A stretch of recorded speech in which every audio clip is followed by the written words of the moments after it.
tal amigos y amigas de Grado Cero? Sean bienvenidos a otro programa más. Estamos transmitiendo desde la Ciudad de México y estamos con la doctora Concepción Delgado. Bienvenida, doctora. Hola, bienvenidos ustedes aquí, a casa. Muchas gracias. Pues hoy queremos hablar de su más reciente obra que publica Editorial Gediza en coedición, una colección muy bonita que se llama Palabras Autónomas y pues versa principalmente sobre los derechos humanos.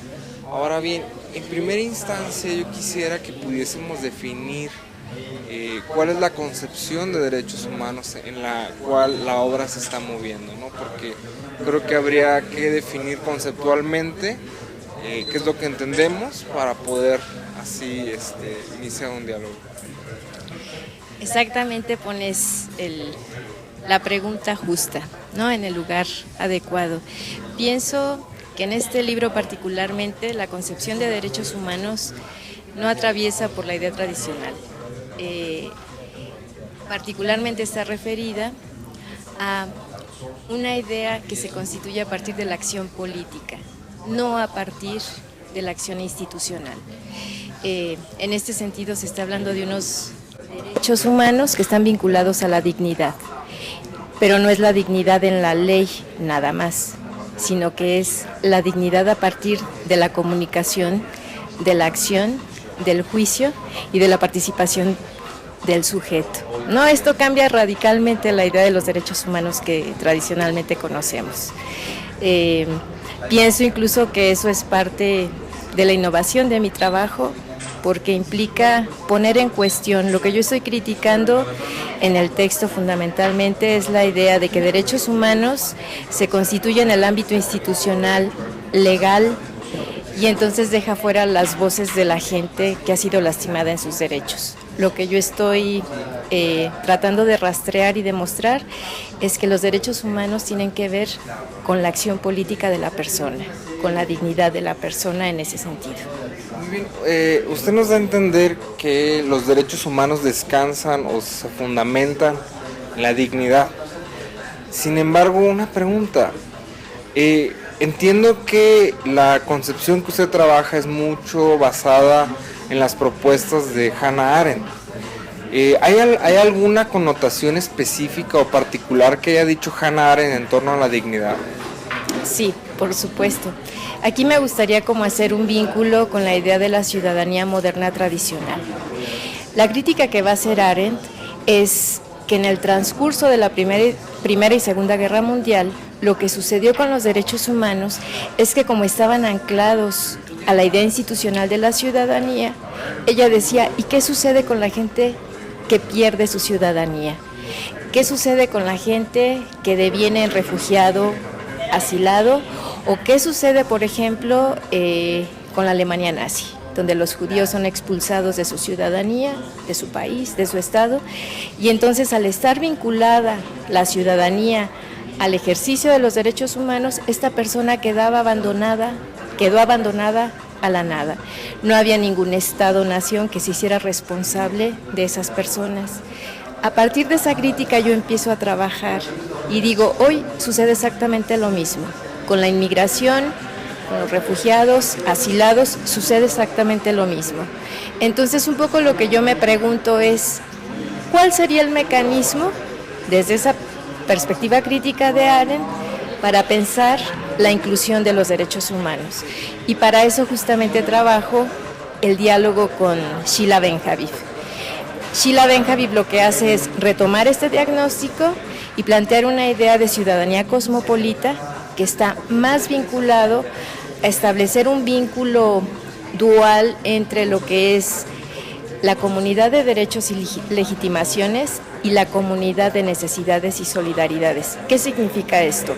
Significa que todo ser humano tiene derecho moral a ser miembro de una comunidad política organizada, pero también tiene derecho a cambiar de comunidad política organizada, como lo marca la Declaración de los Derechos Humanos de 1948.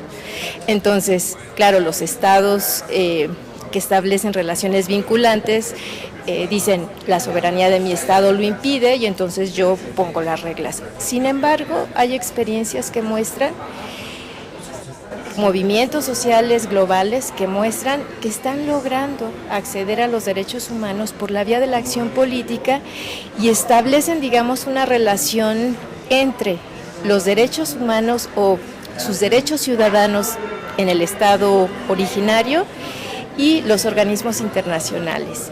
Y a través de mecanismos de iteración democrática, que le va a llamar así Sheila Ben-Habib, ellos presentan en el espacio público demandas que devienen en una oportunidad para cambiar y para acceder a los derechos humanos. Me parece que es una forma nueva, totalmente innovadora en términos de pensar los derechos humanos, pero sobre todo de incorporar aquello que Hannah Arendt decía cuando hacía la crítica de los derechos humanos, por ejemplo, de la declaración en la época de la Revolución Francesa, cuando ella decía, lo único que no está presente en los derechos humanos es el hombre. Y esta nueva visión, a mí me parece que exactamente pone en el centro al hombre. El hombre es el que se convierte en el actor, digamos, en términos de acceder a los derechos humanos. Ahora bien, dentro de toda esta discusión que estamos teniendo, surge una pregunta, ¿no? ¿Realmente necesitamos tener presente a la figura del Estado para hablar de los derechos humanos? Por lo siguiente, los ciudadanos se acostumbran a que es el ente al cual exigen el respeto, la protección, la garantía de los derechos humanos, pero por otro lado el Estado también es aquel ente que vulnera los derechos. Ahora, ¿sería posible concebirlos excluyendo al Estado, diciendo solamente entre nosotros sin esta figura? Yo creo que no. Yo creo que son necesarias ambas partes, pero es necesario como justamente iniciar una discusión, un debate, y no solamente en el ámbito académico, sino que es un debate que está puesto en marcha por la propia gente. Se necesita la parte de legitimidad, se necesita, digamos, un Estado fuerte en el sentido de que haya una constitución que, digamos, que haga venir la idea de la dignidad, pero no la dignidad conectada a un derecho, porque si revisamos, no sé, de 187 constituciones que yo conozco en términos de este trabajo que realicé para ver qué significaba el término de dignidad, no significaba nada en sí misma la dignidad, sino que era la dignidad al trabajo, la dignidad a la vivienda, la dignidad a la vida, pero la dignidad en sí misma no significaba nada.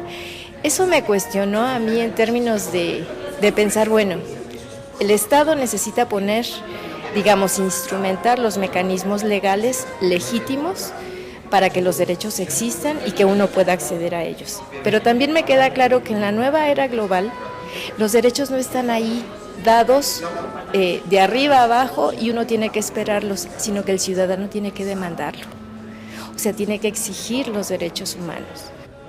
Y la única forma de acceder a esos derechos humanos es por la vía de la acción política. Entonces, lo que se abre es una nueva forma de actuar en el espacio público, de generar una forma de poder distinto, una forma de poder ciudadano que también está en otro registro. Ya no se reduce, por ejemplo, a los sistemas electorales para pensar la democracia y pensar que entonces todos tengamos acceso a una vida digna. No, hay que instrumentar mecanismos cada día, en cada espacio de nuestra vida cotidiana, en la calle, en la escuela, en la casa, para negociar el acceso a nuestra dignidad. Y esto solamente se logra a partir, en efecto, de este diálogo y de esta intermediación de persona a persona, de grupo con grupo, para poder entonces decir que es posible construir otra visión de los derechos humanos con dignidad, donde lo que vale es la solidaridad, la resolución de las necesidades de la persona y no un instrumento ajeno, abstracto, que no toca en nada al hombre. Ahora bien, a mí me inquieta cuando usted habla de la doctora Ben-Habib, pues para muchos quizás una autora que nadie ha leído, para otros quizás la difusión en español no es mucha, pero en la comunidad de intelectuales que trabajan los derechos humanos, los temas políticos, ¿cuál ha sido la recepción de las aportaciones de la profesora Benjamín? Es interesante lo que me preguntas, porque en efecto no es una autora muy conocida en México, particularmente en México. Es muy conocida en el debate norteamericano, en el debate alemán, ¿no? Allí es donde se está, digamos, poniendo en marcha todo lo que ella está planteando, se está cuestionando, se está criticando, pero sí, en efecto, en México todavía no existe, digamos, conocimiento sobre el tema. Hace una semana justamente di un seminario temático abierto a la comunidad sobre su pensamiento y fue muy interesante porque la mayoría de los profesores, colegas, estudiantes que participaron veían algo muy interesante en lo que ella proponía. Decían, es una alternativa, porque siempre se piensa o por el lado jurídico nada más, o por el lado posmoderno, donde todo es relativo y todo se vale. Y ella justamente logra establecer un diálogo, un equilibrio entre la parte jurídica, legal y de legitimidad que es necesaria para cualquier forma de convivencia humana, pero al mismo tiempo incorpora un diálogo político en términos de cómo hay prácticas que actualmente están mostrando que es posible acceder a los derechos ciudadanos, derechos humanos, por una vía diferente. Porque además ella no opta por una o por la otra, es de las pocas pensadoras, de hecho no es fortuito que sea considerada la representante de la tercera generación de la Escuela de Frankfurt actualmente. Digamos, ella ha empezado a dialogar con Habermas, fue alumna de Habermas, y ha empezado a criticar la teoría de la acción comunicativa, justamente porque ella piensa que Habermas da demasiada atención a la parte de la legitimidad y deja de largo el otro espacio, que es donde se encuentra el otro concreto. Ella va a hacer una distinción interesante, la menciono rápidamente. Ella habla de que normalmente en los derechos se han construido a partir del otro generalizado. ¿Esto qué significa? Que hay un sujeto abstracto en el que no se toman en cuenta sus narrativas, su contexto, el lugar de donde viene, y a partir de eso se instrumenta una forma de ley y entonces se imprime así para siempre.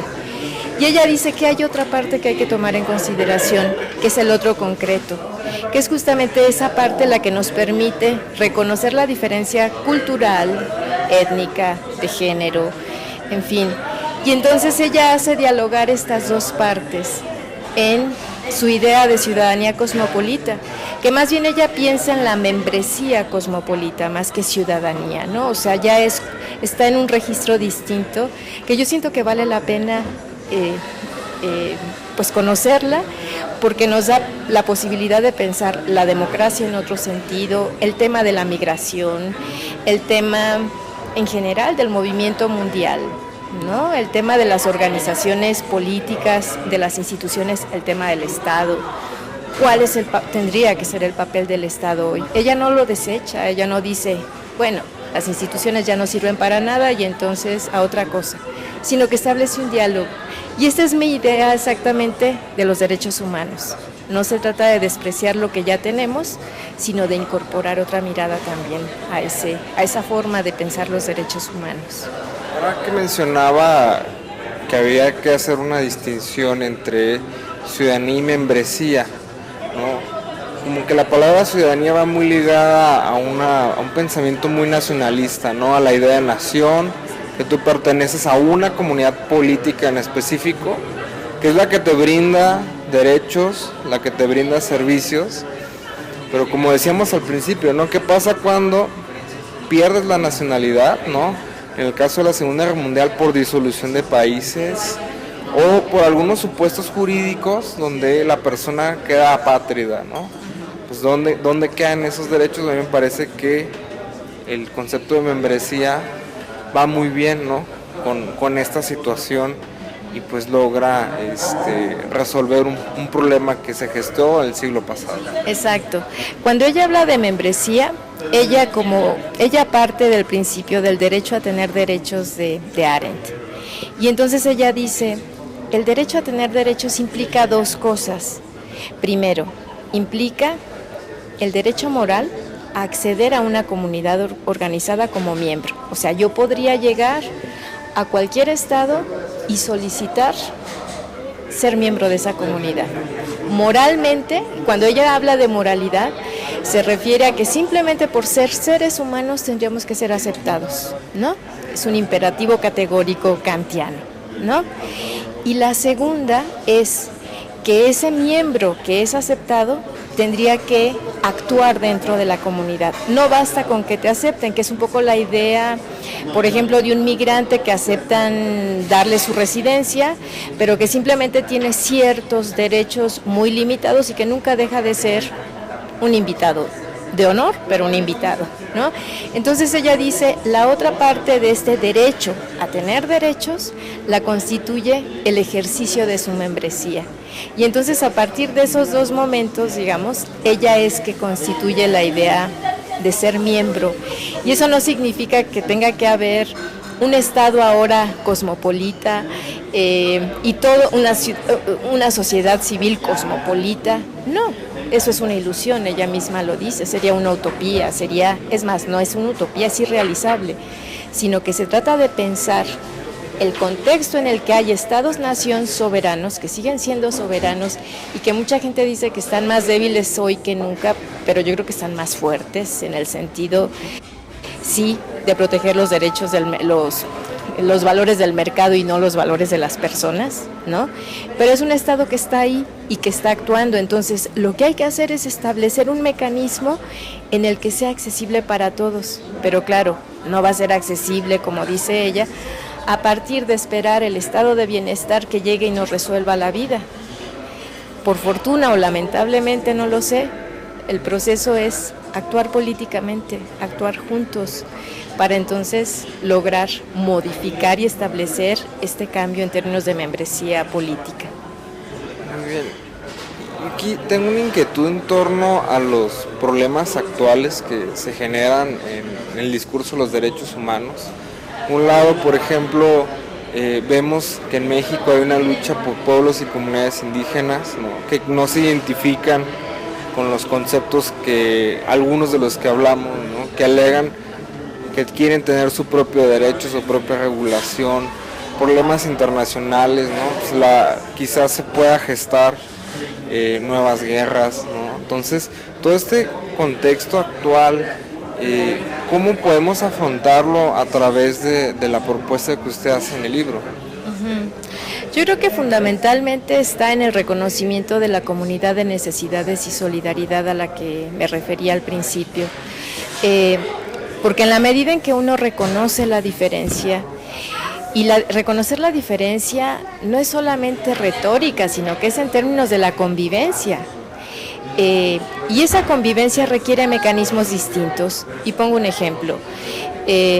Cuando se hace una denuncia de derechos humanos a nivel internacional, en las instancias internacionales, normalmente es un grupo muy reducido de abogados, de ONGs, que enarbolan, digamos, una demanda y al final de cuentas se elitiza el tema de los derechos humanos porque quienes quedan en el espacio público con voz pública son esa pequeña élite. Yo hago una crítica, de hecho, en el libro acerca de esto. Digo, sí, son necesarias estas organizaciones, pero ¿en qué medida eso impide el reconocimiento de la diferencia? ¿Por qué no se incorpora, o sea, por qué se excluye a las comunidades que han sido lastimadas en sus derechos? Y eso, pues, tiene que ver con los mecanismos legales que se han trasladado del ámbito local al ámbito internacional, al ámbito supranacional. Sin embargo, hay movimientos sociales, por ejemplo, hay un movimiento muy importante en términos de la migración internacional, que no está adscrita a ese mecanismo, que ellos de manera directa han organizado a sus propias comunidades y que lo hacen a la manera que ellos pueden. Y bueno, ellos lograron, por ejemplo, detener ahorita la ley Arizona dentro de lo que se pudo detener, porque bueno, era la expoliación y la exclusión radical. Y gracias a esa organización de ellos fue posible detener. Y esta organización está instrumentada a nivel internacional. En efecto, están ligados a trabajadores en China, a trabajadores en la India, a trabajadores en México. Y lo que hicieron ellos es trabajar desde ellos mismos, dejar de delegar su representación en este tipo de organizaciones que se apropian, se elitizan y dejan fuera esas voces. Entonces, la manera que yo pienso que se está dando la modificación, o sea, no se pueden lanzar las campanas al vuelo, pero que sí hay ejemplos que muestran que la gente se está organizando en su diferencia a través de otros mecanismos de solidaridad. Entonces, yo sí pienso que el tema de la solidaridad se vuelve estratégico para pensar otra forma de los derechos humanos donde la gente no quede excluida y no se concentre en pocas manos como ha sucedido siempre. Profesora, pues agradezco mucho esta breve conversación que hemos tenido. Yo espero que el joven público que tenemos tenga bien revisar la obra. Es una obra corta, pero que se ve bien trabajada, ¿no? En el sentido de que concatena las ideas, las propuestas, y pues esperamos próximamente también poder dialogar de futuros trabajos. Ay, muchísimas gracias. Yo espero que lean mi trabajo. En efecto, es un trabajo que propone muchas líneas a seguir. Lo que yo propongo no son soluciones, lo que propongo es repensar juntos una forma de solidaridad para trabajar y recuperar la idea de los derechos humanos, pero donde en efecto quien esté en el centro sea el hombre, no la ley. Muchas gracias. Pues muchas gracias.